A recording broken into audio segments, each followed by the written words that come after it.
My point clear. So if child welfare come in here in 30 minutes, that's on y'all. My kid's downstairs.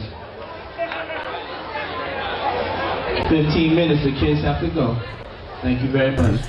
Tyrese speaks on Diddy parties. We got the audio for that. He recently went on live, right? So address rumors that he was on a video at one of Diddy freak-offs. Who told him that? There is no such thing as a Diddy tape. Literally. So allegedly, whatever that brother is dealing with, whatever reasons he's in jail, whatever the FBI and the law is dealing with, allegedly pertaining to Diddy, I want to tell y'all that I've been to some of the most legendary parties. I got no regrets. A new exclusive report in Us Weekly reveals actor Denzel Washington had a heated confrontation with rapper Sean Diddy Combs at an all-night party back in 2003. There's a saying, when the devil ignores you, then you know you're doing something wrong. Wait a minute, I'm not done now. You know, the devil goes, oh no, leave him alone. Hey, he's my favorite. right. Don't bother him. Yeah. Denzel Washington, who is known to be one of Hollywood's pillars of integrity and calm, but at one of Diddy's notorious No Limits parties, everything changed. Denzel witnessed something so shocking that he couldn't stay silent. Now the whole internet says he didn't just walk away, he has evidence. And now with Diddy facing serious charges, there's a question no one can answer. Did Denzel hand over footage to the feds? And what he saw during these parties that made him lose his cool. Now, Denzel Washington is indeed one of the most respected and celebrated actors in Hollywood. Known for his incredible talent, versatility, and strong presence on screen, he's consistently delivered powerful performances across a wide range of roles and genres. He's a two-time Academy Award winner with one Oscar for Glory, 1989, as Best Supporting Actor and another for Training Day, 2001, as Best Actor, making him the second black actor to win multiple Oscars. We made love. Who you made love with? Diddy, Bow Wow, Busta Rhymes. Yo, Diddy, you gave me the ooshkash gooshmash. You gave me the ooshkash muaf, the smooshmash. Diddy, yeah, son. You know what I mean? Man, look. I love Diddy, bro. Like, I'm a big Puffy fan, bro, and like the way he boss up, the way he the way he do things, bro. Ashkash kumash diggity dumash. So Orlando Brown is back in the spotlight, dropping some new bombshells about Diddy. And it looks like he's got the receipt to prove that Diddy passed him around to different industry rappers. Now, we all know Orlando has been in the headlines a lot lately, and not for the right reasons. But looking back at how a lot of the things Orlando said are now turning out to be true, some people are saying Orlando is not as crazy as people paint him to be. In fact, maybe Jaguar Wright was onto something when she said that Orlando has to pretend he's crazy to protect himself. Why wouldn't it work for Whitney to play crazy? Why wouldn't it work? Hey. The oosh gosh whoosh why. Orlando's brilliant. P. Diddy discovered the group 112 when most of its members were just 16 years old. Instead of meeting them in his office to sign them to Bad Boy Records, he encountered them at a local club also named 112. Right there in the club's parking lot, he had them sing on the spot and decided to sign them ASAP. But after that spontaneous signing, things began to take a strange turn. Y'all, 112 just spilled some seriously wild tea on their time with Diddy at Bad Boy Records. And trust me, it's nothing like the glitzy image you'd expect. Their ride wasn't just rough, it was straight up brutal, with stories that'll make you question everything. We're talking midnight blizzard knockdowns, relentless demands, and a level of control you wouldn't believe. So let's dive into the real story of Bad Boy and what pushed 112 to finally break free from Diddy's hold. Let's start with one of the most shocking moments 112 shared. Picture this, it's 1 a.m. The group's been grinding in the studio all night and there's a blizzard outside. They decide to finally call it a night, only to hear this banging on the door at 4 a.m. I remember a time when we thought we were finished and we left the studio around 1 o'clock. It was snowing out, a damn blizzard. At 4 or 5 in the morning, all of a sudden, bang, bang, bang, he remembered. Diddy is at the damn door, knocking it down. He came in and sat down and was like, turn on all the lights. Y'all asleep? Y'all are happy with that record? Diddy's standing there, demanding they turn all the lights back on and get back to work. No rest, no mercy, just pure pressure to deliver at any cost, even in the middle of a snowstorm. And when it was time to renegotiate with Bad Boy, they felt they'd earned the right to more control over their work and lives. So they took a huge step and signed with Def Jam for a fresh start. But it wasn't easy. After all those years under Diddy's thumb, going out on their own felt like jumping off a cliff. As 112 started wondering if they could keep winning without Diddy holding their hand, doubts about their situation began to surface. The real kicker? They discovered major issues with the paperwork at Bad Boy. The contracts were so twisted it felt like they were being played. That was all they needed to make the bold move to bounce from Bad Boy and sign with Def Jam for a fresh start. Diddy's always had a weird fixation on Justin Bieber, if we have noticed in the past, because I have. But yes, I do believe that Justin Bieber is one of the victims. You're how old at the time? Well, we were like 16, 17, 16. See, we were still in high school, so a lot of the songs you hear on the first album, we didn't have a deal. We were still in school. P. Diddy has a long-standing reputation for signing young male artists to his label, Bad Boy Records, often seeking out talent with raw potential at early stages in their careers. Known for spotting star quality before others, he scouted these artists when they were just starting out, sometimes even in their teenage years. His unique approach to discovering young talent helped shape the sound of hip-hop and R&B during the 90s and 2000s, contributing to Bad Boy's legacy as a home for fresh, innovative voices that could be developed into major stars. While Diddy's mentorship was instrumental in elevating these young artists to mainstream success, his practice of signing teenagers sparked some criticism over the years. The high expectations and demanding schedules that came with Bad Boy's rigorous work ethic raised concerns about the intense pressure on such young talent. Despite the challenges, Diddy's ability to recognize and develop rising stars set him apart as an industry mogul who could both craft and cultivate youth-driven movements in music. I don't really want to do another album. What? I want to do something else. I'm not touching that at all.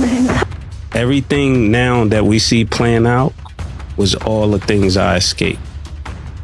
The car, the shine, the loan, Puff Daddy, the Craig Mack. When I'm in the club, G, bro, I know the thug be wanting to slug me. Here, so Big can't give you no receipts, he dead. Craig Mack can't give you receipts, he dead. What are you talking about? Who else? Black Rob can't give you receipts, he dead. And everybody else you made sign paperwork so they can't talk about. One album. How much money do you think I owe this guy? One album, and then he became a fake pastor and went and conned people, and then y'all gonna let him throw dirt on the God's name?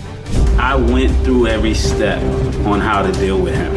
Every step on how to deal with Puff biblically. I dealt with him biblically because... So rumor has it that Diddy tried to pull Mase into these disturbing rituals where he would allegedly subject straight men to some humiliating acts. Suge Knight recently spoke about this in an exclusive interview from prison, and he claimed that Diddy even did something called the boiled egg test, where he'd use an actual boiled egg on another man, placing it, well, you can imagine where. And according to Suge, this was to check if the man was ready to start taking part in freak-offs with Diddy. They had these guys, it's called the boiled egg test. They could take a boiled egg, a raw boiled egg, have those guys put their pants down and bend over and they stick it up their ass. Rapper Mase reportedly refused to participate in P. Diddy's so-called freak-offs. According to rumors, this refusal didn't sit well with Diddy, who allegedly wanted Mase silenced for not following the unspoken rules.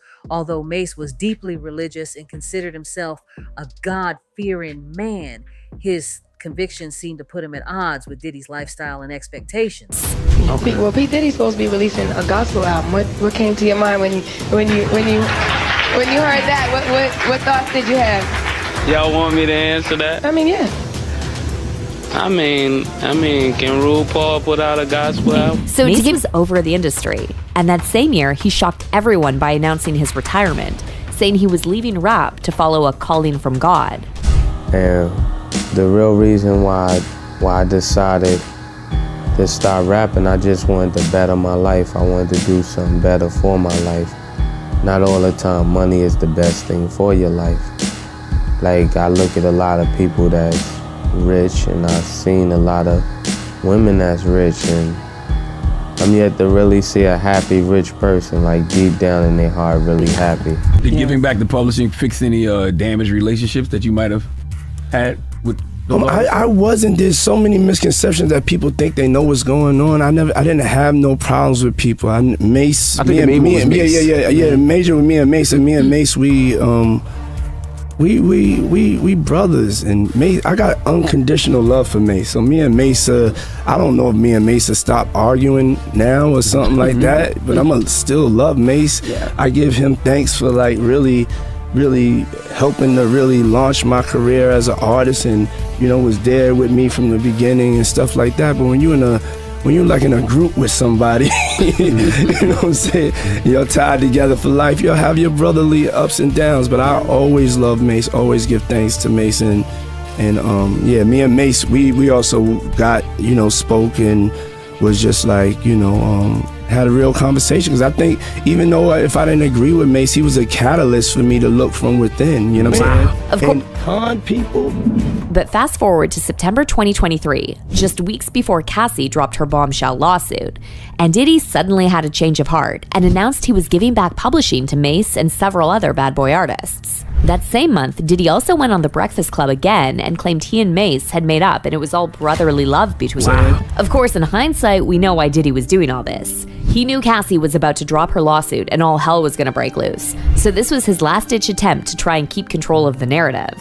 Obviously, that didn't work. And also, the audacity of Diddy calling... Now, you can't mention P. Diddy without mentioning Suge Knight. They had a tense relationship that became one of the most heated rivalries in the music industry during the 1990s. As the heads of Bad Boy Records and Death Row Records respectively, their feud symbolizes the East Coast-West Coast rap conflict fueled by competition, differing styles, and personal clashes. Puffy didn't react or see where he got or doing those things or those allegations by himself. He was taught from people before him, and he did it to the younger people after him. And we can talk all day and say what's true, what's not true.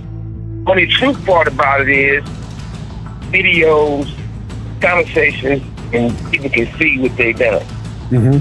But for it being happy and proud and say what do people think, that's irrelevant. So sure. It's just like I heard earlier today when Ray J was talking to TMZ. Mm-hmm.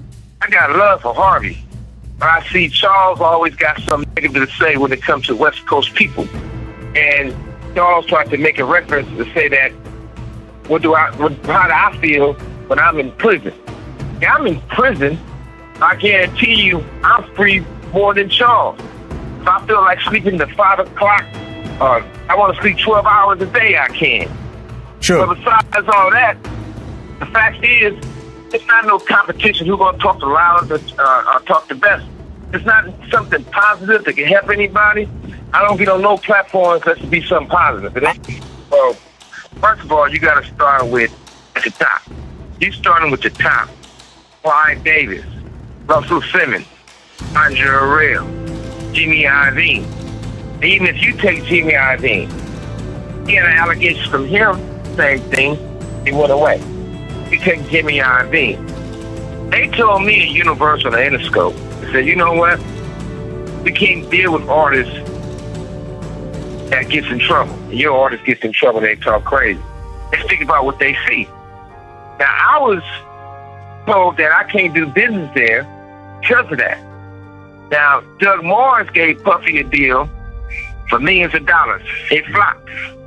So when you look at all these things and everybody want to say Puffy, Puffy, Puffy, don't get me wrong. Yeah, Puffy stepped in this shit, and even if he wiped the shit off his shoe, it still stinks. But he's not the only one.